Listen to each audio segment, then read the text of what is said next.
మహిళా జర్నలిస్టులపై దాడి చేసిన దోషులను శిక్షించాలి. వనపర్తి జిల్లాలో జర్నలిస్టుల ధర్నా. నాగర్ కర్నూల్ జిల్లా కొండారెడ్డిపల్లి గ్రామంలో ఇద్దరు మహిళా జర్నలిస్టులపై కొందరు దుండగులు దాడికి పాల్పడటంపై వనపర్తి జిల్లా టీయూడబ్ల్యూజే జర్నలిస్టులు ఆవేదన వ్యక్తం చేశారు.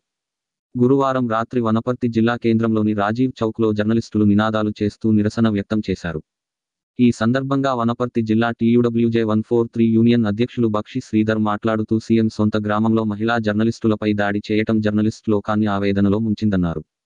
పోలీసులు దుండగులపై కేసు నమోదు చేసి వెంటనే అరెస్టు చేయాలని శ్రీధర్ డిమాండ్ చేశారు. సీఎం రేవంత్ రెడ్డి సొంత గ్రామంలోనే పరిస్థితి ఈ విధంగా ఉంటే రాష్ట్రవ్యాప్తంగా జర్నలిస్టులపై దాడులు ఏ విధంగా జరుగుతున్నాయో అర్థం చేసుకోవచ్చని చెప్పారు. ఈ అంశంపై పూర్తి విచారణ జరిపి దోషులను కఠినంగా శిక్షించి జర్నలిస్టులకు క్షమాపణలు చెప్పాలని కోరారు. ఇలాంటి సంఘటనలు పునరావృతం కాకుండా చూసే బాధ్యత రాష్ట్ర ప్రభుత్వం తీసుకోవాలని ఆయన డిమాండ్ చేశారు.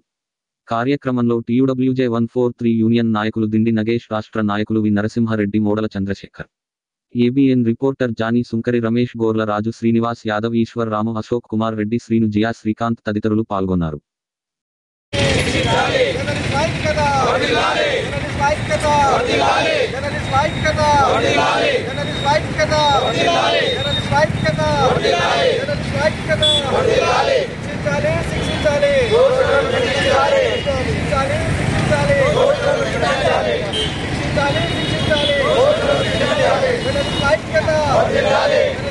మాట్లాడు వాయిస్ బాగుంటుంది.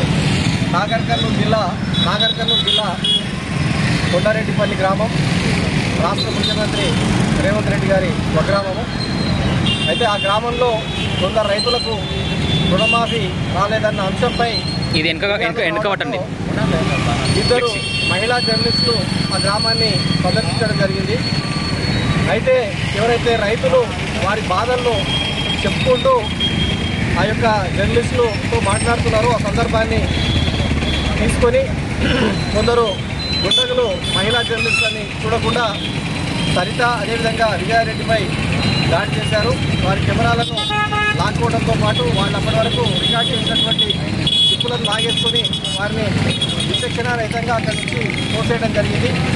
ఇదంతా కూడా చూస్తూ మరికొందరు నాయకులు దీన్ని వారించకపోగా, అదేవిధంగా ఎవరైతే మహిళా జర్నలిస్టులపై దాడులు చేస్తున్నారో వారిని సపోర్ట్ చేయడం జరిగింది.